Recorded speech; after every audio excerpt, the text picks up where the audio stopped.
You're listening to The Gold Standard, Episode 35, Kevin Bazana, Beguilingly Begouldian.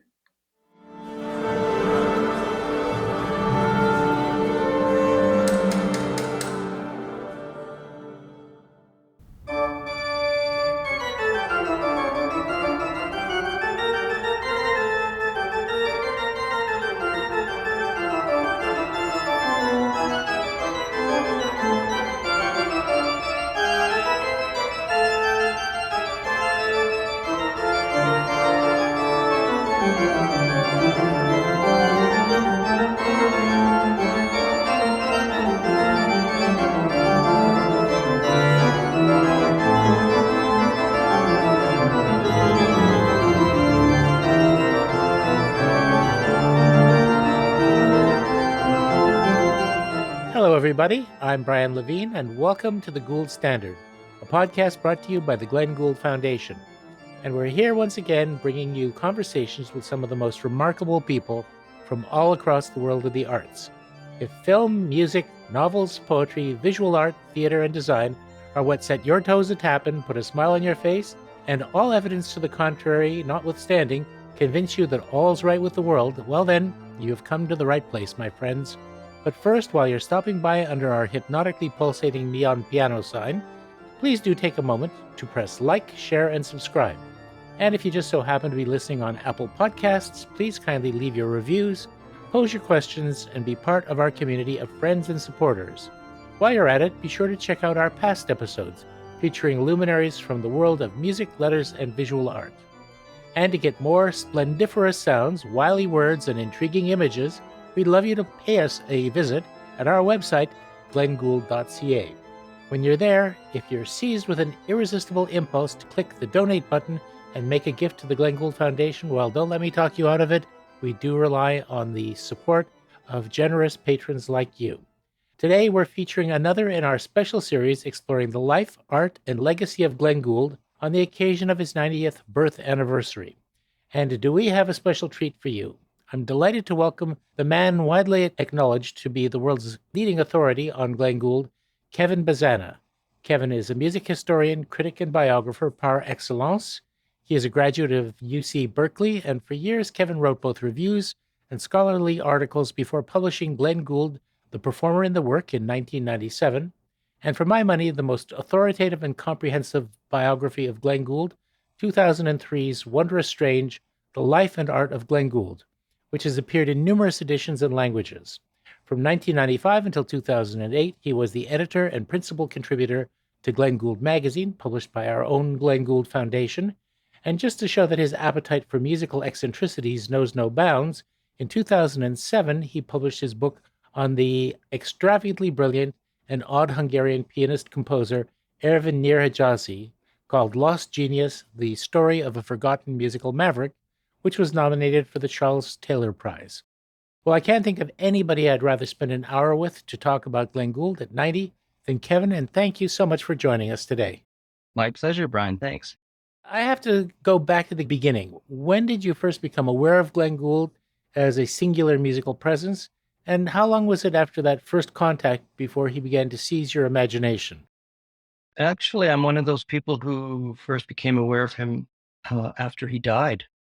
Actually, right when he died, because I grew up in a small city, but at the time he died, I was living in Calgary and spending a lot of time listening to CBC. And so the week that he died, there was a great deal of publicity and a lot of airings of his recordings and so forth on CBC radio. And I think about a week after he died, CBC television aired the film of the Goldberg Variations. And I thought, who is this guy? I mean, I had a lot, I'd been interested in music for many years, and but I'd never encountered anyone that strange. And it was, well, obviously, I was just immediately captivated by the playing and by the personality.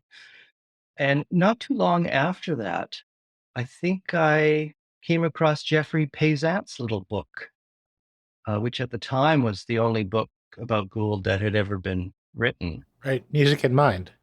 Yes. And that is a book that not only talked about Gould, but branched off into all sorts of sort of related issues that Gould's work and ideas broached.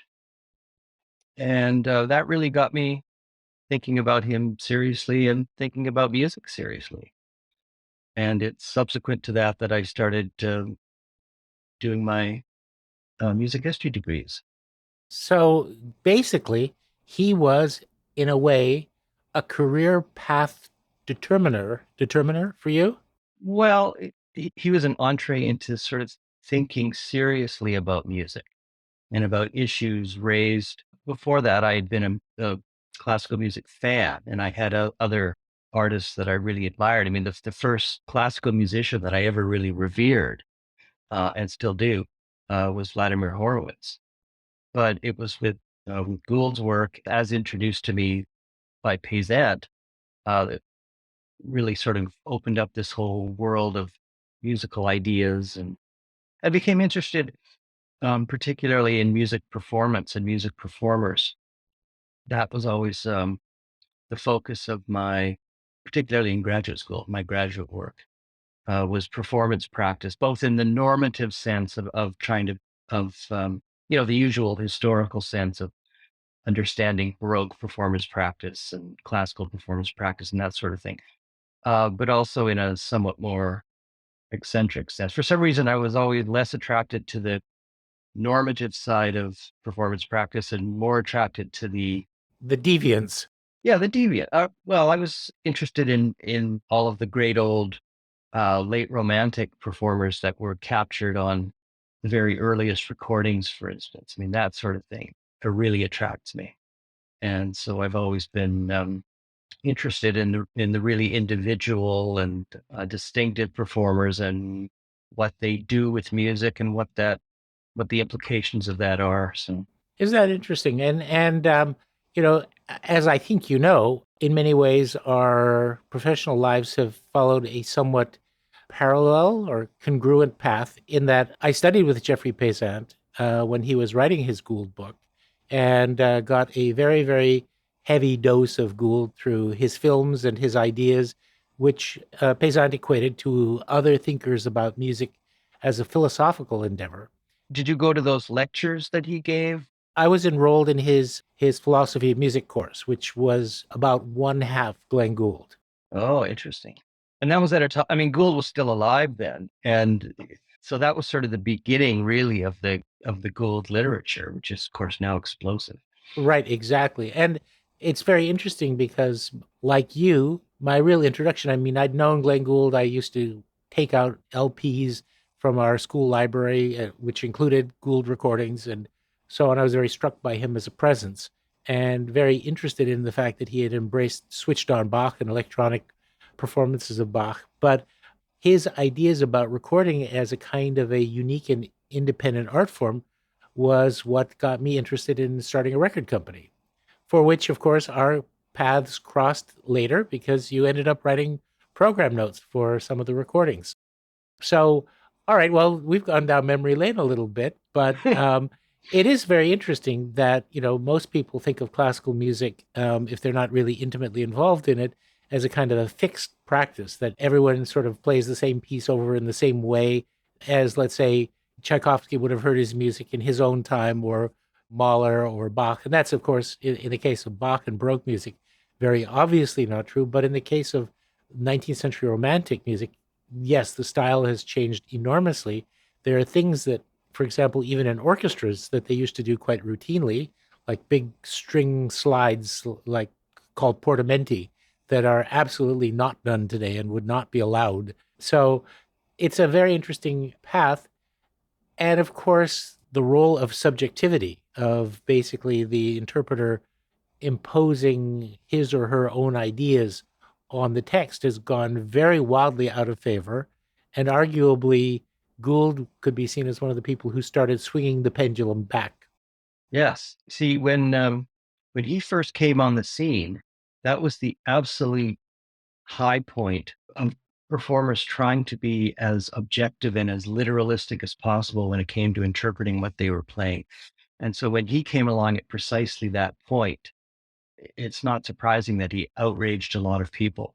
But actually, I mean, if you were, an old person or with a long memory, or you had a good collection of old records from the turn of the century or something, you might not have found Gould quite so outrageous, even in the 1950s, because in a lot of ways, he was one of those old romantic guys who thought that passing the music through the prism of your own personality was precisely what you were supposed to do. Right. Um, I mean, it's interesting that as a young person, when he talked about the kinds of musicians that made a big impact on him, he often talked about characters like Furtwängler and Mengelberg and all of these old guys from previous generations who performed in a very personal, very subjective style. And it was characters like Toscanini, who was so influential when Gould was a young man, that he disdained. He hated that kind of those claims to literalism and objectivity. Absolutely. And it became very political. I mean, the romantic subjective approach, personified by Furtwängler and Mengelberg, became associated, I think, at least in North America, in the public's mind, with people who had stayed behind during the Nazi regime. So there was something vaguely, offensive about it, in a sense.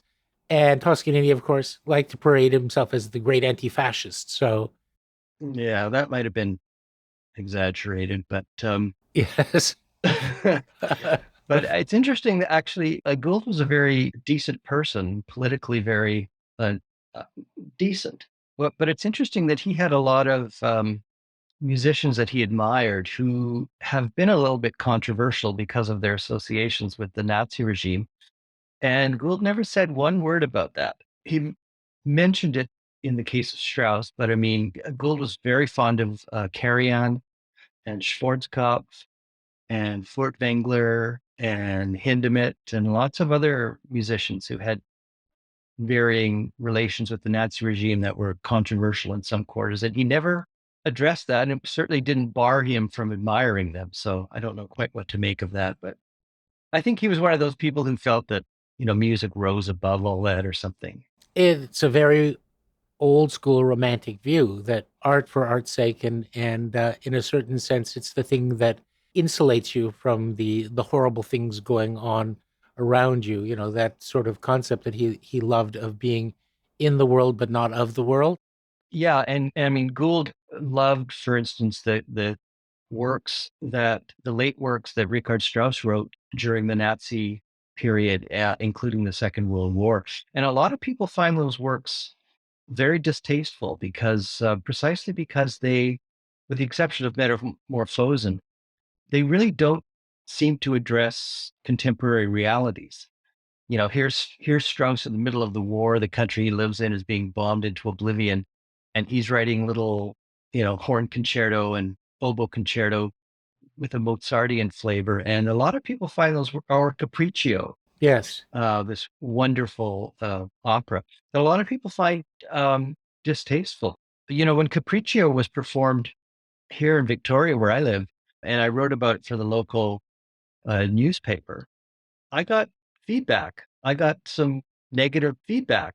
Almost, nobody ever wrote in, hardly ever wrote in about anything I wrote. But when I wrote admiringly about Capriccio, there were people who wrote in who felt that the whole idea of writing this charming little 18th century comedy, there was something odious about doing that in the middle of the Second World War. Yeah, I tend to sort of take the Steppenwolf approach towards, seeing these things as kind of the island of peace that, that the soul craves in the most devastating times. But I sort of took that approach. I replied to these people in print, and I sort of took the same approach. the fact of the matter is, there are some matters about which, people of goodwill will never agree. But in the case of Strauss, of course, and I'll get to Strauss and Glenn Gould and Strauss because it's a very interesting piece of his legacy, his championship of Strauss. But actually, let's take a bit of a U-turn back to you and Glenn, rather than, some of Glenn's musical preoccupations. Based on your study of Gould, can you situate him in the social and cultural environment he grew up in? Like so many aspects of his life and his work, he seems to be, in some senses, very much of his time and place, and then completely outside of it and blithely disregarding all the conventions that he grew up within. Can you describe that sort of upper Canada waspish world that was Toronto between the wars? Yes. Well, actually, what you're touching on here is was really the motivation for me writing a biography in the first place. Before mine, there had been two major ones, both by American writers, and they had really given very short shrift to Gould's years in Canada. It was clear for both of them that he really became an interesting person when he, made his New York debut and signed Columbia Records. And when I started doing this biographical research and writing, I wasn't even really sure what I was writing, but what I was focusing on was Gould as a Canadian, because I felt insufficient attention had been given to that. And that eventually turned into a full scale biography. But if you look at my biography compared to others, the section on Gould as a young man is much longer relative to the rest of the book. And it came as a bit of a surprise even to me that the more I looked into it, the more clear it was that everything to do with his personality, his ideas, his tastes, his premises as an artist, they all grew out of his upbringing. This very quiet and insular and provincial Anglo-Canadian upbringing. And when you look at his personality and his lifestyle and so forth, and compare it with that of his parents, in a way, Gould was very much his parents' son. He was a quiet bourgeois homebody. And, he has a reputation as a radical, which in a lot of ways he was as an artist. But, he reminds me of that famous comment that Flaubert made about how, I live like a bourgeois so that I can be a radical in my work. And that all that grew out of that quiet provincial upbringing of his, and he never rejected it. I mean, there were other artists who grew up alongside him, like Armory Schaefer, for instance, who seems like the kind of artist who he had nothing but scorn for that Upper Canada background that he had, and then there were other musicians in Gould's era who went to Europe to study, for instance. But Gould never really rejected that upbringing. It never occurred to him to live anywhere else. He was almost 30 before he moved out of his parents' house, never mind leaving Toronto.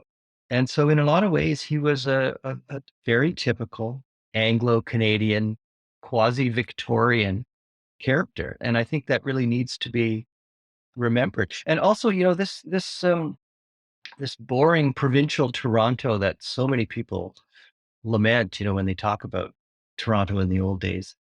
Yeah, I think Northrop Frye once said, Toronto is a great place to mind your own business in. People leave you alone. You sit in your house and you do your thing and nobody bothers you. And, that nourished Gould creatively. That's the kind of upbringing he needed. And that's the kind of lifestyle he chose when he was an adult. Absolutely. And just for our listeners who may not be from here or may not be old enough to have tasted the old Toronto, which I just am. I grew up more in the 60s when things were beginning to shift and get more interesting. One little quip that kind of gives you a sense of it. They used to say about Canadian cuisine that it is the only cuisine in the world in which cornstarch is considered a spice. Yes. So, And what did Gould eat as an adult? Food as boring as Anglo Protestants in Toronto ate in the 1930s. right. And at the risk of looking like I'm on a bit of a feedback loop, it probably explains why one of the things that he seemed to admire about Richard Strauss was his bourgeois lifestyle and nature. The fact that outwardly he was in one very sedate, quotidian kind of person, but the inner life was something quite different. Oh yeah. I mean, you see pictures of Strauss at his desk, and he has his his suit and his tie and his cuffs and his cufflinks, and he's just sitting. He's very proper, and he's just writing in his very neat hand. But what's coming out is, Electra. Something's going on in there that's exploding. But he needed this quiet, insular, dull, bourgeois life to ground him. And as anyone who's read Barbara Tuchman's The Proud Tower knows, in the earlier part of his career, he was regarded as the most flaming radical and incendiary character. But in terms of his actual personal life, absolutely the opposite. It sort of reminds me of Kierkegaard's Knight of Faith, someone who, if you pass him on the street, you would never take a second look at them, but inwardly there's something quite extraordinary happening. Well, of course, there were people who passed Gould on the street and thought he was a hobo. Yes, it's true. That's true. Well, his sartorial attributes left much to be desired. I think everyone would have agreed, including probably his parents. I heard a story from a CBC person.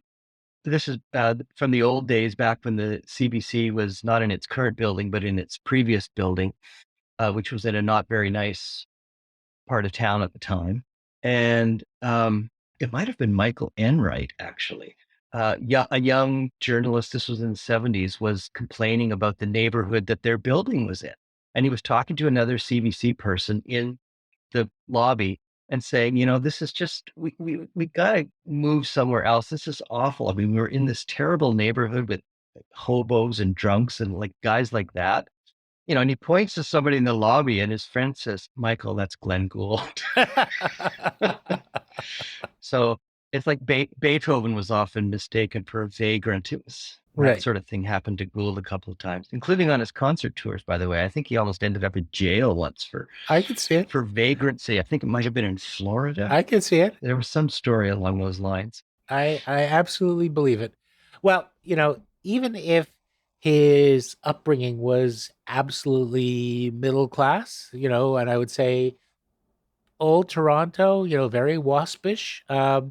The talent was extraordinary, and that was something that his mother helped to nurture and saw from an extremely early age. And she was very overprotective because, it had taken a long time for them to have a child, and he was an only.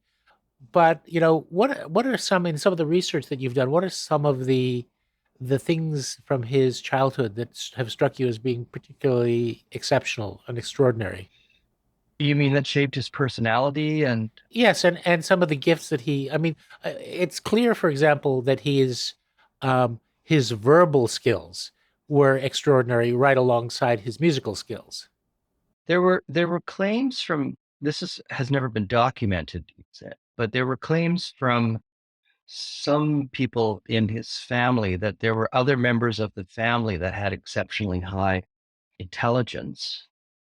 Some of the neuroticism certainly came from his family. It was interesting to find that his grandfather was a real hypochondriac, his Gould grandfather, and I think literally carried pills and things around the way Glenn would as a adult. And his mother was very neurotic about health issues too, and so whatever natural tendency Gould had towards hypochondria, she really reinforced that. She bundled him up. She didn't want him to go to the Canadian National Exhibition among the crowds, and she was always worried about colds. And whenever he had the sniffles, she panicked. So she definitely encouraged that in him. And his sense of humor actually has a distinctive Canadian note to it as well. And I think even his politics to some degree was influenced by the kind of staid and conservative environment that he grew up in. He was not a fan of revolutions and protests and colorful politicians. And, he was a fan of what I think one of his childhood friends said was conservative non-entities. Yes, Those were the kinds of politicians that he liked. Louis Saint Laurent, perfect for him. Yes. So there were all sorts of, he loved Robert Stanfield. Yeah, yes, exactly. So, he grew up at a time of actually some pretty colorful politicians in Canada, but those would not have been his cup of tea, I'm sure. No. And so there were lots of aspects of his family life and his neighborhood life that really had a strong impact on his personality. And there's a direct line from them to his art. And so I think by giving short shrift to the Canadian side of his personality, I think his art wasn't as well understood as it could have been for a long time. So that's what I really tried to flesh out in my biography. Even for instance, I mean, old Toronto has a reputation for being musically very provincial, which it was. But he happened to have a particular music teacher that was very influential on his musical direction. And there were some things going on in Toronto when he was young that I think had a great impact on him. There was interest in composers like Sibelius and William Byrd, and this sort of thing. I think must have had a big impact on him. For sure, for sure. And another aspect of his personality that really dates to his childhood is that love of contemplation and solitude that goes hand in hand with experiencing nature. Even though the cottage outside of Orillia is not what people would necessarily consider to be, the harsh northern wilderness, his childhood experience of it seems to have been really quite a profound shaper of his attitude towards, not only his outer life, but his inner life. Definitely. And it might surprise some people, who might think of him as sort of a classic urban person, someone who loves technology and someone who loves all the things that the cocoons that city living offer you. He always claimed to be nourished by nature and always had to get back into it after a certain amount of time. And so whether it was just the drive between Toronto and the cabin, or those drives he liked to take along the north shore of Lake Superior or Newfoundland. Later in his life, he would go down to the United States to some places off the Atlantic coast, I think off Georgia or Carolina. The Carolinas down there. Or even Manitoulin Island, which isn't too far from Toronto. He just had to get out, even if it was just a walk in the park. It seemed to really nourish him. And of course, always in his big boat of a car, he loved to be under his own steam, even though he was a classically bad driver, apparently just Yes. an atrocious driver. The documentation of that is overwhelming. The sheer quantity, the sheer number of infractions, the number of times he had to appear in court and for driving infractions. And some of the stories his friends tell are just terrifying. He had one of the first car phones in Toronto, and apparently he needed it a lot. To call for help? Yes, because of scrapes he got into, or to get him out of a snowbank or Yes, exactly. something. I seem to recall him writing to his lawyer, who was remonstrating with him about, how he really had to shape up because of all of these tickets. And he said, well, you have to count and take into account that for all the red lights that I've run, I should get some credit for all of the green lights that I also went through as well. No. He said credit for the green lights he stopped at. Oh, that's right. I'm sorry. He's gone through a lot of red lights, but he's also stopped at a lot of green ones. Well, that sounds like someone who is very much in his own world. Let's just jump ahead to his first sort of unveiling to the musical world outside of Canada. I mean, we know that he was, hailed as a young genius, a prodigy, that he had kind of a strong, promising local career performing with Canadian orchestras and having broadcasts on the CBC. But that really never penetrated outside the border. Then he made the recording of the Goldberg Variations and became an international sensation. And my favorite quote about the response of the musical community to him comes from the American composer John Adams. And he wrote, there doesn't seem to be anyone around these days with the ability to give the dreary, tedious world of classical music the kick in the ass that Glenn Gould did. It really does seem as though he had a sort of an electrifying impact. Of course, he was young and good looking, but once he started on the international concert circuit, even though he despised it, it seems as though there was a kind of a Gould mania that took hold pretty quickly. Yeah. Well, immediately in the wake of that first spring, after the Goldberg recording came out, that came out in January of 56. And that first spring, there was a huge explosion of publicity. And immediately everyone wanted him. And of course, concerts are booked well in advance. So he didn't have a lot of American bookings immediately, but there was at least one big occasion where, there was a cancellation and I think it was in Detroit. He was the person they immediately called. But everyone wanted him. And what was so interesting is that he had an electrifying effect, not just on the public, but on other musicians. I mean, when you read about the people who heard this recording and just thought, who is this guy? I want him, get him now. I mean, we're talking about Von Karajan and Bernstein. And I mean, the greatest musicians in the field were hearing this and they were just astonished because it sounded unlike anything else.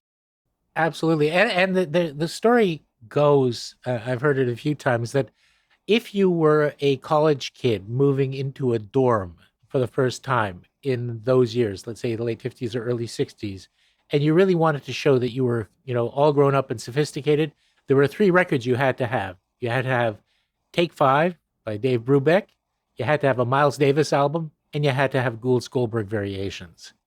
And, Yo-Yo Ma talks about having tacked the cover of the Goldberg Variations up on his wall in college. It was that much of an influence on him. Yeah, and there was sort of a minor tradition of lumping Gould in with sort of a beatnik type artist. I guess his appearance and so forth also contributed to that. But yeah, there was a sense that he was, how would you put it, rocking the establishment. The James Dean of music. The James Dean of music, Marlon Brando, beatniks. Exactly. Yeah. But in terms of the critical response, and of course it wasn't uniformly favorable because he had such a strong perspective that he was bound to tick some people off. But you in Wondrous Strange have quoted some of the reviews, and I mean sometimes the level of enthusiasm gets to an almost hysterical, rapturous level of praise. My favorite is from his tour of Israel in 1958 in Haaretz, and I jotted this down. The review said, music making like this cannot be acquired or even explained rationally. Only theological vocabulary can express this unique spiritual manifestation from a higher sphere. This is indeed religious music. Those are religious sounds.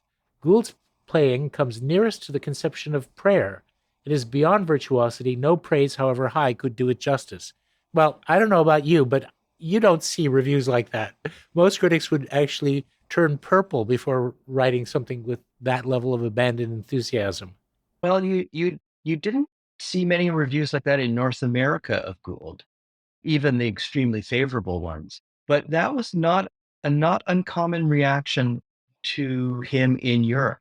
So when he played in Belgium and Germany and Austria and Russia, there was real astonishment, but also a tendency to see what was eccentric about him as being a manifestation of some particular level of genius. Whereas in a lot of the North American reviews, the eccentricities, both of manner and of interpretation, were often considered kind of crackpot. And Gould really started to get tired of sort of this reputation he was getting as a kind of musical clown. But the way he appeared at the keyboard, for instance, when that was mentioned in Europe, it was usually discussed as, sort of it's evidence of his involvement in this other realm of music. Right. His total concentration, his distance from the mundane things of the world. So it's interesting that the one great exception among his European reviews was when he appeared in London. The English press really did not rhapsodize about him the way the European press did. No.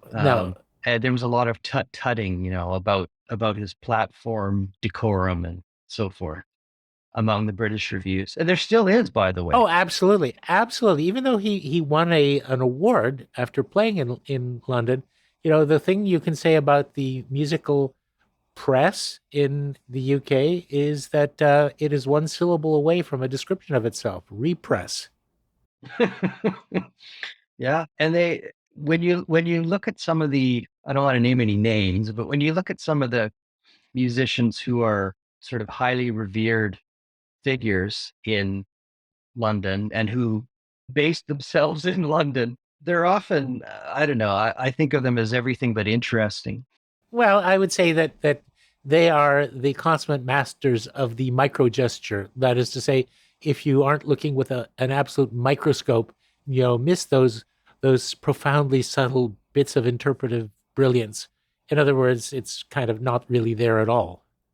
Well, or you might say it sort of typifies what you might call classical music establishment thinking in terms of music. And they seem to value that there, whereas his outrageousness didn't seem to put anyone off. In Europe, it seemed to just entrance them. Absolutely. As far as the North Americans, I would say, first of all, it's no great revelation that proving yourself to be sophisticated by being unmovable is kind of a time honored tradition, especially among those who feel they have something to prove. In other words, I've always felt that the inability to simply give yourself over to a profound musical experience is something that you acquire as a way of fitting into the club of sophisticates. Yeah, yeah, I can see that. You've studied Gould from an interpretive standpoint. In fact, that's really the essence of your first book. What are the attributes that you would say mark him interpretively and were so much at variance with what people were used to encountering? And that obviously can touch on repertoire, but also just from a stylistic perspective. Well, starting with when you think of him in the context of, say, the 50s and 60s, starting with his extreme freedom in interpreting the text. I mean, that was, as I said before, that was the high watermark for musical literalism and attempts at musical objectivity. I call it Toscaniniism. Yes, and here was Gould who thought, fast could be slow and loud could be soft and detached could be legato and legato could be detached and so on and so forth. And that had never really been an issue 50 or 100 years before Gould, but at the time he came along, that was a very aberrant way to approach a musical text. And it invariably, was discussed in moralistic terms about whether, you have the right to do that to a piece of music and so on. So, I mean, that issue he definitely raised in his work, but also just purely as a piano player, he had a very unusual style because, well, I guess it's all tied up with his repertoire too. I mean, he didn't play the standard romantic piano repertoire with very few exceptions. Brahms was an exception, a few odds and ends of pieces, but Schubert, Chopin, Schumann, Liszt, none of that, which is extraordinary for a professional pianist. And his particular style of playing, no matter what he played, really did not assume romantic style as a given, as a standard. And when you look at the great old traditions of piano pedagogy, for instance, the Leschetizky tradition and the Russian school, and they all value lyricism and color and poetry above everything else. I mean, trying to make this box of wood and metal sing is sort of the essence of piano playing for a lot of people. And the romantic repertoire is the repertoire that gives you that standard. And Gould had different ideas. He favored a very articulate sound, a very refined sound. He was stingier with the sustaining pedal than a lot of people were. He seemed to be uncomfortable with really tumultuous, volcanic music, even music with a huge lyrical quality. He seemed to have different tastes that were drawn from different repertoires. And he applied those tastes generally to really everything he played. And so there was a interesting kind of refinement to his playing that was gorgeous in its own way, but didn't seem suited to the core of the piano repertoire. And when he did occasionally play something from the core of the piano repertoire, he imposed on it a whole different set of values. So when he did play, a Chopin sonata, it was in a very strange way that seemed determined to deny you precisely the kind of romantic performance that you expected. Well, that's very interesting because while I would agree with you that he brought about a return of subjectivism, his particular subjectivism, as you've said, had very little to do with the style of past masters, Joseph Hoffman, Leopold Godowsky, Vladimir de Pachman's. Not a huge amount of rubato, for example, not a strong emphasis, as you've said, on legato lyricism, although he was capable of it and in quite a few performances, exquisitely. I'll, talk a little bit about one of my absolute favorites in a minute. But the idea of creating that kind of note by note detachment in order to also show both the horizontal and vertical elements, the clarity and razor precision of contrapuntal lines is another thing that I certainly associate with Gould. In all repertoire. In all repertoire. Including when he played Strauss and Brahms and other romantic repertoire. And Beethoven, which actually I find one of the most illuminating things in his performance because, a lot of romantic performances of Beethoven really do tend to focus on the lyricism and the melodic development and so on. And he really did see Beethoven as a contrapuntalist. Oh yes. Well, he frankly saw everyone that way. I mean, that was one of the primary criteria that he used for selecting repertoire. And when he played something that didn't really appeal to him from a contrapuntal aspect, he tried through whatever means he could to make the music more contrapuntal than he was. The Mozart sonatas is a great example. The way he plays those very ordinary left hand accompanying figures, for instance, is to try and create some kind of counter. He'll even occasionally add a few notes that Mozart didn't write in order to create a whole additional line that you don't expect to hear. In fact, I think that was one of his motivations for recording the Mozart sonatas, even though they weren't, repertoire that he really loved. He was undertaking a sort of critical and rescue project to see what he could make of these unfavorable pieces by passing them through his own personality. But to be fair, he liked some of the earlier sonatas. Oh yes, no, he did, but he didn't play them in a gallant manner. No, which is what they are. They're gallant pieces, but no. That's not how he played them. He played them in a very baroquish manner. And it's actually something that I find, like, I wouldn't want to make a regular diet or make them the touchstone performances, but I think that they have a kind of an inner logic and an energy and a, basically, as John Adams would say, a kick in the pants quality to them that is a little bit curative of the tendency to be just too enamored of the powdered wig aspect of classical repertoire. You still hear Mozart played in this kind of insipid way with these little kind of coy, cutesy phrase endings, and it's intolerable. I do actually. he called it the Jose Iturbi Hollywood approach. Well, I do find his approach definitely bracing. And one thing I find, I think this needs to be said. Gould has a reputation as a thinker among performers, and the fact that he wrote a lot is part of that reputation. But writing and playing are two different kinds of thinking, and they aren't really connected. He wrote things about Mozart that were ridiculous, if I may say so, in this context, on this forum. May I say that? You could say that, over the top, let's say. I mean, intentionally inflammatory. I don't think he knew very much about Mozart. He didn't want to know very much about Mozart. It's not as though he was a Mozart scholar who just came to unconventional opinions. Bruno Monseigneur said in one of his interviews that, he was begging Gould to, listen to some of the string quartets at least or something. Well, Gould didn't care. So, I mean, what Gould wrote about Mozart is a great window onto his thinking. It tells us nothing of any value about Mozart, really. See, a lot of critics read those comments and then listen to the performances, and they just can't hear the performances because all they hear is what Gould wrote about Mozart.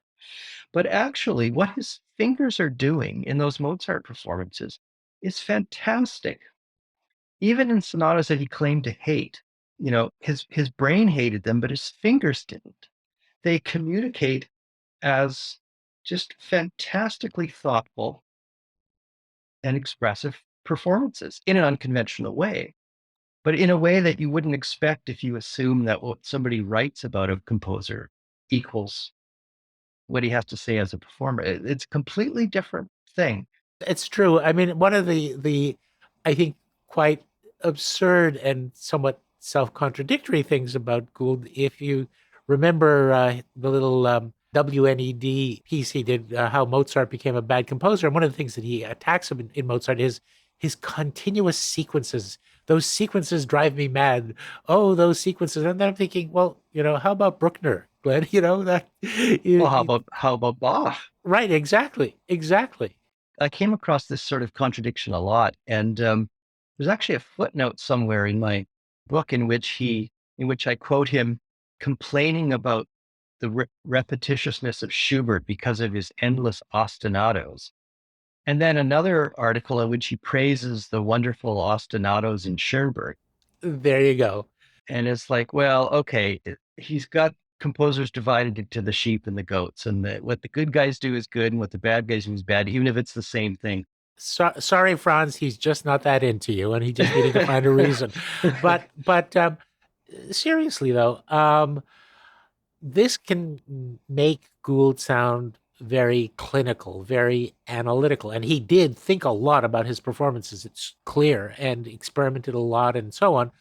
But at a purely musical, experiential level, this is very powerful music making, and I've not only experienced it myself, otherwise I wouldn't be here at the Gould Foundation, but I've seen the effect on other people. I've seen people reduced to absolute tears. I mean, racked with sobbing over the beauty and power. I've known people who've never listened to classical music in their life being won over to the entire genre of classical music because of hearing Glenn Gould. And not only the Bach. I've had it with Schoenberg. Yes.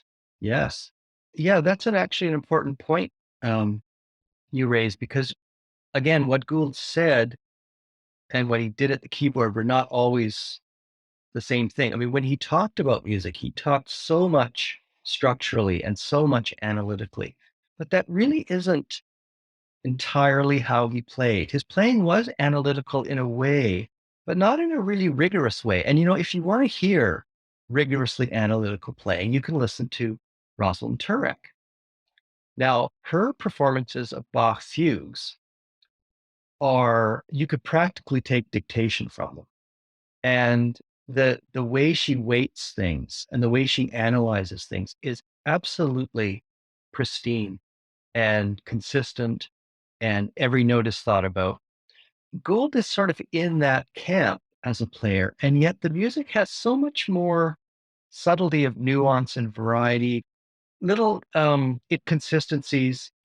inconsistencies in phrasing that give the music life, and a kind of dynamism that her playing never has. And I would say, and not to get too much into mystical language, but it really does evoke an inner world that I've never found in Turek's playing, and frankly, when it comes to Bach, most other players playing, a few, but not many. It really draws you in. And actually, I think I quoted at some point in the book, I was paraphrasing Shaw, I think it was, who said that so-and-so's playing makes you do with your ears what you do with your eyes when you stare. There's no work for that for the ears, but it really really draws you in. And there are certain specific things he does that contribute to that. Like he can hold music together at the most incredibly slow tempos, and sometimes with fairly non-legato articulation. Now that takes a real piano smarts to be able to, because when you're playing at a very slow tempo and you're playing in a non-legato way, there's a lot of empty space in your performance. There's a lot of silence, and yet you're just drawn into it. It's incredible. We've both sort of seen and experienced the power, but also there is the repertoire. As you say, one of the things about Gould that was really extraordinary is that he kind of blithely, and he was always blithe in defying conventions. Like it just didn't bother him when he was ignoring the holy of holies. So Chopin, you know, couldn't care less. It's too pianistic. I play the piano, but I am not immersed in the world of this instrument and how it sounds and its expressive beauty and all that. Touch, who cares about touch? Well, again, that's what he said. Yes, but his touch could be exquisitely beautiful. Oh my goodness. Well, and you know that for me the real test is that proved this to me is when he had the right instrument created to his specifications, that famous Steinway of his CD 318. The music he made during his busiest period, late 60s, early 70s, on that piano is so beautiful in an unconventional way, in a very refined way. But the test is, I listened to those last recordings he did on the Yamaha, and I know what he liked about the Yamaha, but they never sounded quite as beautiful. And it's not because of his playing. It's the instrument. So when he had the instrument that suited him and everything, in perfect working order, he could just do the most incredibly beautiful things. Right, exactly. And I'm going to talk a little bit about his preferred repertoire, but to tip my own hand, one of the recordings that I just come back to over and over and over again is his Emperor Concerto with Stokowski. And the slow movement, I think, is however many minutes, 7 or 8 minutes of the most pure and exquisite beauty. And anyone who said, his sound is dry, it's, too détaché, it's too clinical, it's harpsichord like, just needs to listen to that.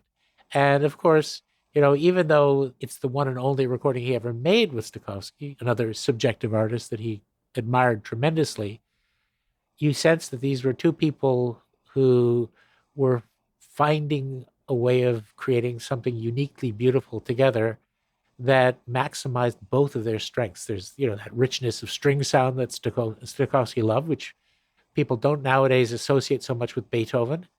It all just works magnificently. Yes.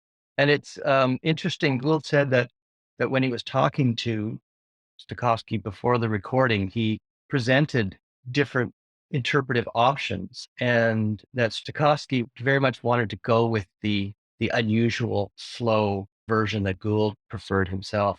And that doesn't surprise me at all. And one of that recording is a real treasure. And one of the reasons for me is that I don't think, this is a strange thing to say, but I don't think there's any other concerto recording that Gould made that had a really first-rate accompaniment. I don't think any of the ones with Bernstein or certainly with Goldschwand really had absolute top of the line A1 accompaniment. There are some live recordings like the ones he did with the Beethoven with von Karajan, for instance, that have superb accompaniments. But the only record he made with an absolutely first-rate accompaniment, I think, is that one with Stokowski, and it's just gorgeous. And by the way, Bernstein lovers, send your hate mail to Kevin, not to me. Yes. Well, it probably just has to do with, schedules and how much time you have. And, but by the time you recording with Stokowski, I wouldn't be surprised to learn that he was able to command considerably more preparation and recording time. It seems to show. Was that the American Symphony Orchestra? Because that was essentially his not quite youth orchestra, but he created it. And I'm sure that he had the time to really put his stamp on that orchestra. All right, repertoire. So I think of Gould's repertoire as having really four towering pillars and a few what I'd call interesting smaller outcroppings of note. But the really big pillars for me are Bach, obviously, Schoenberg, which I think Schoenberg must be the composer that he recorded the most of after Bach, maybe Beethoven. Beethoven is number three. And then finally Strauss, even though he was more of an advocate and a rehabilitator than a performer because there wasn't that much piano music. There wasn't much to perform, yeah. On the outcropping side, I would say, the English late Renaissance music, the Virginalist repertoire, he only made one record of it. What a pity he didn't do a whole series of that music. Well, a lot of his recording projects, I think, were intended to make, not just to present performances, but to make a certain point. And so once the point had been made, move on to something else. There wasn't a need to record all of Bird's music. That might have been the logic of that. But there were a few things that he performed in concert that didn't make it onto that record, like the He's Failing. By the way, just a little fun fact on the side, since we were talking about the profound impact he had on people in concert, I have this from you that his entire concert career, including his pre-Goldberg Canadian concerts, consisted of fewer than 200 performances. 300. 300. That's a misprint, but yeah, fewer than 300, which is still not very many. That's basically 2 seasons in the life of many concert artists. To have that kind of impact with so few performances. Again, if you take the pre-Goldberg, which is probably 40 or 50 of them, more like 250. And also, since you're talking about repertoire, I remember something that John Beckwith said in an interview in one of the Gould documentaries. How did he do it with that repertoire? I mean, there have always been people like Steuermann and performers who were new music specialists or who had unusual repertoires, but they were never the Horowitzes and the Rubinsteins. They were never at that level. They never had commanded that kind of a public. And that's what a lot of people wondered. I mean, how did Gould command that kind of public, being that stingy with the repertoire people expect from a pianist? It's extremely impressive. Specifically, imagine, since we've talked about Horowitz, a pianist that represented the polar opposite of Gould's aesthetic ideal, but imagine him with his repertoire stripped completely clean of Chopin, Schumann, Rachmaninoff, no pictures at an exhibition, no firework pieces. One Bach toccata that he played in a concert once. Right, once. One piece by Barber. Yep. I mean, honestly, it's incredible. And it basically says that there's something that sort of is more than meets the eye or ear here with Gould. So personal, so intimate. Schoenberg. All right, talk a little bit about Gould's fascination with Schoenberg. Bach we know about. I mean, everyone knows about his Bach. Yes, and actually, a point I made in my first book is that people talk about Gould as a performer of Bach, and as a champion of Bach, but really what Gould championed was Bach seen through the eyes of Schoenberg. There's a lot about Bach that Gould never talked about, never seemed to have any interest in. I mean, there are lots of aspects of Bach as a church musician, as this kind of structural fascination that he had with Bach comes from a very modernist approach to music, which he acquired primarily through Schoenberg and that kind of modern music that is organized to the highest possible degree. So when you take up 12-tone music, you're taking up the kind of music that is more organized than any other kind of music, in which every note can be justified in a very specific way. And that seemed to be something that Gould demanded from the kind of music that he wanted to take up. And that he was very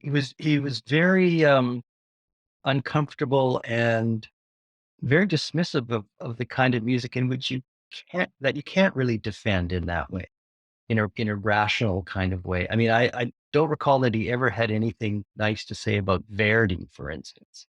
you can't point to a note in Verdi and say this has to be there because of this and that. And yes, Verdi would say it's there because it sounds fantastic. Well, or you defend it in terms of the vocal line and the dramatic expression required by the text. Yes, but in the case of Schoenberg's music, you're talking about organized music to the ultimate degree.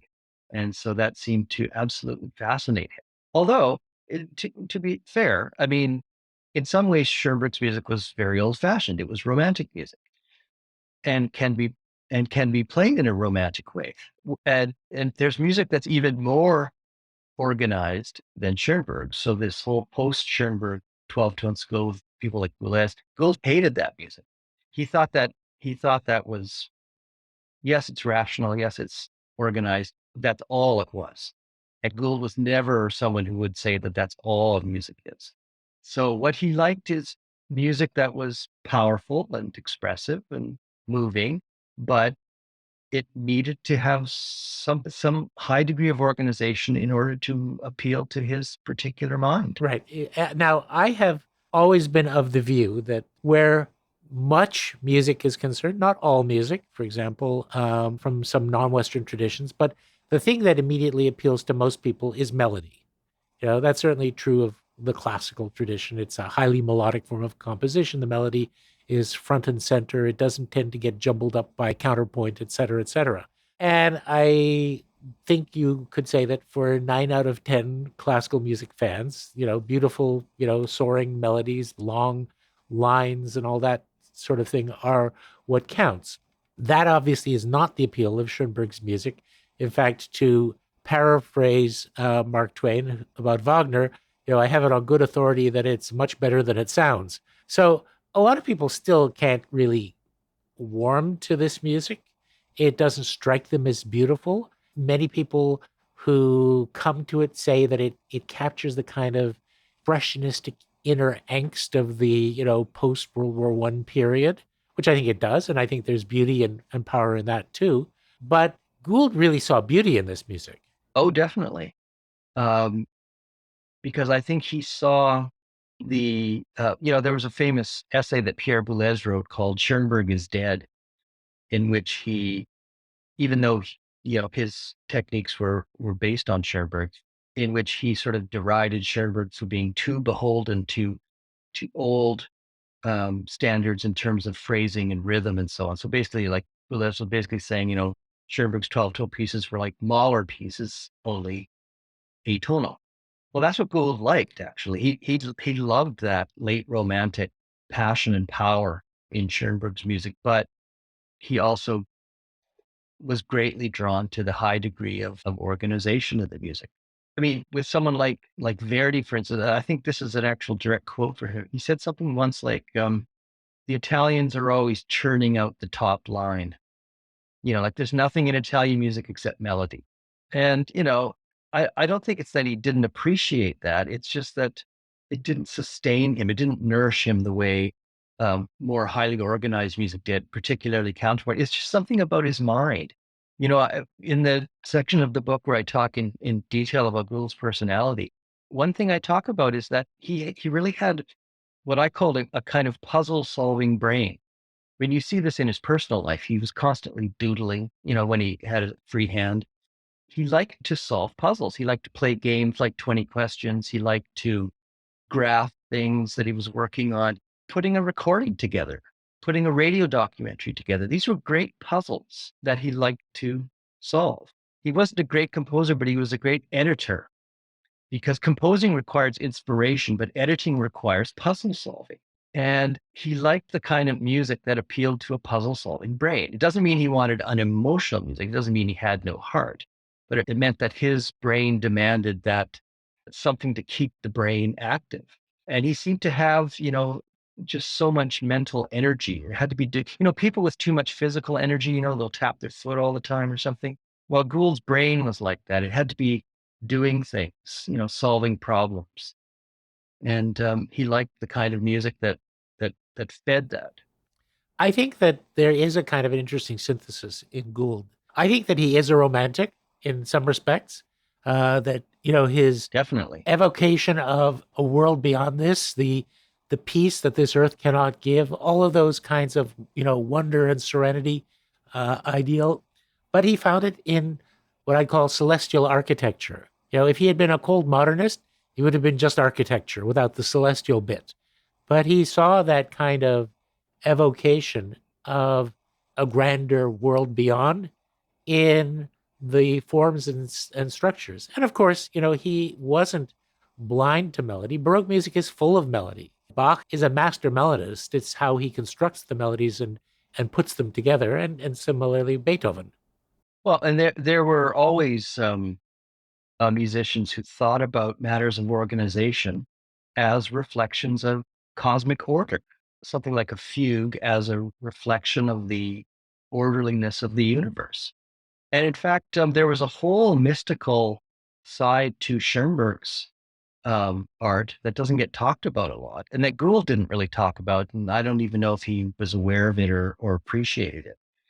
Schoenberg saw in the particular kind of organization in 12-tone music a kind of transcendent quality, and the merging of the horizontal and vertical dimensions in music meant this and that in terms of mystical questions, cosmic questions, theosophical issues, that kind of thing. And that is why he saw himself not as a revolutionary breaking with tradition, but simply the next step in the evolution of the great tradition. Exactly. And Gould always, he actually gave a lecture about this once. It's a little bit hard to understand because of his very, clotted writing, but he actually gave a lecture in which he kind of defended tradition over creative novelty, the idea of building on what came before as being superior to sort of the blinding innovation. Well, in fact, there was a radio DJ, classical radio DJ, who went by the name of de Koven in the late 1950s, and he basically said that the pinnacle of musical development was what he called the Baroque, where people focused on excellence and expertise rather than tearing down the great structures that have been built up in the interest of innovating and coming up with something new. That the idea of novelty for its own sake was a destructive force rather than the process of refinement, which led to transcendence. Yeah, and Gould actually considered, for instance, Schumann, who really was in his early piano music, at least, genuinely and revolutionary and eccentric. He considered Schumann a very weak composer and was much fonder of Mendelssohn and other composers who maintained a foothold in tradition. Yes, and I'm sure he had similar thoughts about Berlioz. Now that you mention it, I don't exactly know what he thought about Berlioz, but maybe that's telling. Maybe he didn't have a thing to say about Berlioz. That's more what I think about Berlioz. Beethoven and Strauss. Beethoven. Let me throw my little lob. I think that Beethoven, Gould exemplifies both his best and his somewhat quirkiest and least strong attributes as a performer. I absolutely adore his late sonatas. I love the 32 variations. The Appassionata is literally like a textbook on why this piece is bad. I'm going to play it so badly to show you what a bad piece it is, which I think is utterly perverse. Why not just write a piece of prose condemning it and leave it at that? Well, because that's essentially what he was doing, except he was doing it through performance. He was writing an essay on the piece. Yes, but he forced us to buy the record to find out. Yes, I know. The temperamental dissonance between Gould and Beethoven was extreme. There was a lot of Beethoven that appealed to him and a lot that just rubbed against his own temperament. I mean, I think the Appassionata experiment was just an effort to extract the Appassionata quality from the sonata and see what's left over. Right, exactly. And I think the image of Beethoven as the enraged wild man, barking defiance at the fates, really, really was the opposite of the so-called bourgeois hero. The man who was continually getting kicked out of his apartments in Vienna. Like Gould never got kicked out of his apartment. He paid his rent. He was nice to his neighbors. May have kept them up when he was practicing and all that. But the idea that you would be so bohemian and unstable and so given to unrestrained outbursts, I think really bugged him. Yes. And the heroic note, especially, which is why he was constantly slamming, the most famous pieces because they tend to come from Beethoven's heroic period, the Eroica Symphony and the Violin Concerto and these sorts of things. But he did like the Moonlight Sonata. Yes, but that's a very eccentric piece. I mean, it's so famous that it's hard to recognize anymore just how strange it is. But it's a very strange piece and not at all in the heroic vein. And Gould was not the only person to have this attitude towards the heroic Beethoven. I mean, there's always been a thread within the classical music public that finds the earnestness of this music and the I don't know. I remember complaining to somebody that I didn't like the Missa Solemnis by Beethoven, and and he was just couldn't believe it. Like he thought this was the greatest masterpiece ever written, and he asked me why I didn't like it, and I said I don't like being yelled at. It's all I could think of Right. to say. And a lot of times in Beethoven, I feel like I'm being yelled at or being grabbed by the lapels and shaken. It's like, okay, just Exactly. calm down. Exactly. On the other hand, you've got the 32 variations, which is essentially like repeating the Goldberg trick in one third the time. It's a piece of enormous concision and concentration. It's a very romantic piece, but Gould's performances are very romantic. I think the late works, as they become more abstract, more concentrated, and also move towards the acceptance and resignation rather than the defiance and outrage at the cruelty of fate. That I think must have really aligned much more closely with Gould's sensibility. I think so. Although even there, he had his pieces he liked and pieces he didn't. So pieces like the Opus 111 sonata, he seems to have adored the second movement, but that first movement, which kind of harkens back to the middle period Beethoven a bit, that didn't appeal to him at all. On the other hand, he thought the Grosse Fuga was one of the greatest things ever written. Maybe because it had the word fuga in the title. I don't know. Well, yeah, but it's not your mother's everyday fugue. I mean, it's what. But I mean, something like the Opus 109 Sonata and the Opus 110 Sonata, it's clear that he revered those pieces and he played them magnificently. They were mainstays of his concert career, and I really like his various performances of them. We're coming up on time, but I do have to ask about Strauss because Strauss is the composer that I think, in some of his writings and in his radio documentary, referred to as, let's say, the closest to his inner self. A day didn't pass without him thinking about or in his head playing through the Metamorphosen. And I think those late pieces, including the four last songs, the oboe concerto, even the incidental music to Bourgeois Gentilhomme, really resonated with him in a very deep way. Maybe some of the tone poems less so. The big, heroic, bumptious, virtuosically orchestrated, egotistical pieces. Well, he seemed to like Strauss when Strauss was no longer the leader of the avant-garde. And he didn't just like the music, for various reasons, and density of counterpoint was one of the reasons. Strauss's pieces are magnificently rich in that respect. But he really admired the fact that Strauss's music was being like the later works of Bach was being written against the zeitgeist, against the direction of musical developments. And he admired that. He really hated this idea that that music should ever be fashionable or that you should remain au courant or whatever. He loved composers who went against the grain in that respect. And it's not surprising that the Strauss he liked the most was the latest Strauss. I mean, when Strauss was writing his four last songs, John Cage was already active.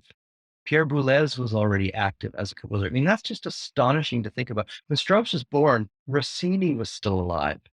I mean, you think about the musical changes that guy's life spanned, and yet he just went his own way. When Strauss was avant-garde, he was really accidentally avant-garde. Yeah, he was more under the shadow of Mahler, and yeah, Mahler was considered a little avant-garde too, but we don't hear him that way now. Well, another thing, Gould used the word repose a lot when talking about a quality that he really admired in a lot of the music he loved, and that's something he heard in Gibbons, in Hindemith, in Mendelssohn, in a lot of this music that he loved. And I think that's one of the things that attracted him so much to the later Strauss, especially when you hear those works in the context of their times. I mean, the idea that they were detached from all of these often terrible things that were going on in the world. Gould really liked that. He liked the idea of music being a thing apart from the cares of the world. Well, I would say that, there's a lot to be said for a spiritual oasis in troubled times, and we are living through them right now, and I think we all need it for our own inner health and nourishment. I think also part of the excoriation of Strauss, I remember Jeffrey Pezant saying that Glenn Gould was the leading figure in rehabilitating Strauss, that he was the one and only person who, when everyone hated Strauss, brought him back into the mainstream. That is pretty close to true. Actually, one of the standard Strauss biographies of recent years by Michael Kennedy, Glenn Gould is the person mentioned on the first footnote on page 1 of that book, because the book basically begins by saying, that for a long time, Strauss was disdained within the music community, and Glenn Gould was this incredible exception in the early 60s. I would say as well, part of the reason that Strauss was reviled, other than the fact that he'd stayed in Germany, that he'd been essentially, I think most analyses now say that rather than being a vicious, SOB, that he was essentially a useful idiot and made a patsy of by the Nazi Party. Oh no, that's very true. That's definitely true. So sadly, he was treated that way, and he got swept up in that movement to revile anyone who had stayed in Germany and been used by the Nazis. But the other part is that he hadn't changed with the time. In fact, that he'd moved backwards, at a time when everyone was embracing Schoenberg and the post-Schoenbergians, the dodecaphonists, and saying, this is the music of the future. And this man, Strauss, is just a relic. He's a throwback. He's basically a dinosaur. And of course, those people were wrong because they didn't understand that Schoenberg saw himself very much like Strauss as being connected to the tradition. That Strauss, perhaps was a little bit more overtly because he hadn't thrown over tonality, but that both of them saw themselves essentially as romantics who could trace their lineage back to Bach. Definitely. I don't know if Bach in particular was a huge influence on Strauss specifically, but Strauss's two gods were Wagner and Mozart. And, the Wagnerian definitely came to the fore in for much of his career. But, one of the interesting facets about his later work is that the Mozartian element, he kept saying he wanted to try and get rid of all this Wagnerian armor that he had worn for so long. And the Mozartian element comes more and more to the fore in the later works. And I can't imagine what it must have been like to be a young 12-tone composer in 1945 and have heard something like Strauss's Oboe Concerto. I mean, it must have just seemed like a blast from the past. Oh, yes. I mean, the exquisite, transcendent beauty of it must have been extremely unnerving. Yes, particularly in the context in which it was written. But then, Gould heard these pieces as a youngster. I think he was introduced to most of this music on the radio, and he was immediately drawn to it. So that love of his for Strauss goes back a long way in his life. I think we need to bring it to a close. This could go on for a long time. There's so many different aspects of Gould. We haven't even talked about the Goldberg variations, which I think is refreshing. Yes, because it gets a little overdone. I approve. We haven't talked about Gould's death and his posthumous career, which has been obviously extremely robust. We haven't talked about his extraordinary mental capabilities, the memory, the ability to improvise the accompaniment to an entire opera at the piano with vocal obligatos. And we haven't talked very much about his radio work. So maybe this is a part 2 that we can think about doing at some point. But Gould's ability this long. I mean, I've been in and around the world of classical music all my life. Usually, when someone dies, within a decade or two of that happening, only die-hard collectors are still really passionate about them. I think that's true of most, all but a few. Gould is an exception. I mean, people still are passionate. People still get angry about Gould's performances. People get deeply moved and they still basically revere him. There are people who literally are in love with Glenn Gould. I know because I speak to some of them, and they are true lovers and believers, and he's clearly given them something. This is the mystery that I can never quite fully explain, but you've also been in and around this ecosphere. How would you explain his ability to excite so much passion and to still move people so deeply and to challenge and outrage them, as well as fascinating and inspiring them? Well, I mean, just the banal answer to begin with is like, the greatness and the strangeness will always be there. I mean, he'll always be a great pianist. He'll always appear to be a great pianist. And I think that no matter how much time passes, he'll always sound strange. I mean, I don't know who we'll be listening to from this era 100 years from now, but he will probably be one of them, if there are any at all. And I think he will still sound unlike anyone else. I mean, that really does seem to be a permanent quality, that he will give you something that only he gives you. But I think Gould always gave people the sense that there was something more than just a piano player to him, especially when you take everything else he did, his writings, his broadcast work, and so forth, in addition to his piano playing. But he always gave this sense to a lot of people that when you were listening to him or when you were involved with his work, you were getting a whole kind of worldview. You were getting a whole philosophy of life, I guess, from his example. Now, a lot of people think that's ridiculous. A lot of people think he was just a piano player. What's all this fuss about? But there are too many people who have felt this way for me to just dismiss it. They hear his playing, they see him interviewed, they read his writings, they read his biographies and see the kind of person he was. And you get a whole sense of a whole world of thought behind what he did. And I think a lot of people find that immensely appealing. And I don't know a lot of classical musicians that give off that quality. I mean, I don't know anyone who thinks about Vladimir Horowitz that way. I revere Horowitz. And yet, beyond what I get from this magnificent piano playing, I don't get a sense of a whole sort of world of ideas and stuff in the same way that I do with Gould. It's kind of like Mahler's view of the symphony. Remember, he said that a symphony should contain an entire world. And, in many respects, his symphonies do. And that's one reason why it's such a unique and powerful experience to listen to a really great performance of one of those works. At the risk of using a word that we're not allowed to say without blushing nowadays in our, sophisticated and urbane existence, I think there's a spiritual power that comes through. I still remember a professor from the Moscow Conservatory who had come to, stayed for 5 years to come to Toronto, and she said that for her to come to Glen Gould City was a holy pilgrimage, and she said it without irony.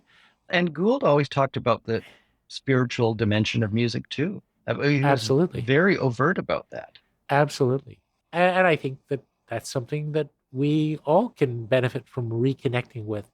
Finally, it very much connects with his theories of recording, that sense of a very intense one-to-one communication, someone literally whispering in your ears to you and you alone, which I think is something that he really aspired to achieve in his studio work.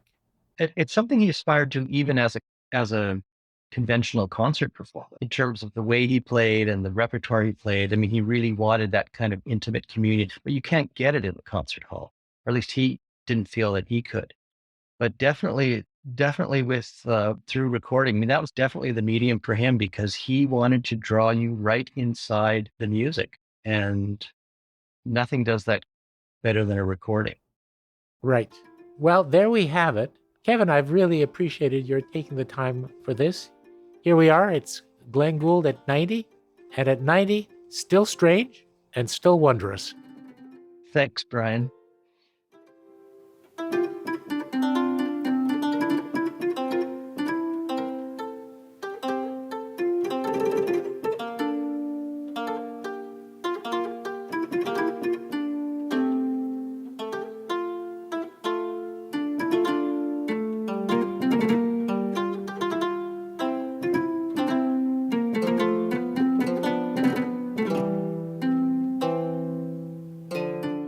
And so ends our conversation, a special Glenn Gould at 90 conversation, I might add, with our friend Kevin Bazana. And Kevin is a dear friend of the foundation. He is, I think, by all accounts, the most reliable source to go to for information about Gould and his life and his legacy. So if you haven't read his book, Wondrous Strange, by all means, get a copy. It's available in, about a dozen languages. And join us again in celebrating the 90th anniversary of the extraordinary artist whose legacy our organization, the Glenn Gould Foundation, celebrates. And now, our friend Rudra Priya has some vital information that she wants to share with you. The Glenn Gould Foundation is a registered Canadian charity, and we rely on the support of arts lovers like you to continue bringing inspiring stories to life. Please consider giving by visiting our website, glenngould.ca. And if you're interested in keeping up with the Gould Standard podcast and more work from the Foundation, be sure to follow us across social media on Instagram, Twitter, and Facebook at the Glenn Gould Foundation. And once again, friends, please join us for the next episode of the Gould Standard. We have many more surprises in store for you. Please join us. We look forward to sharing our conversations with you.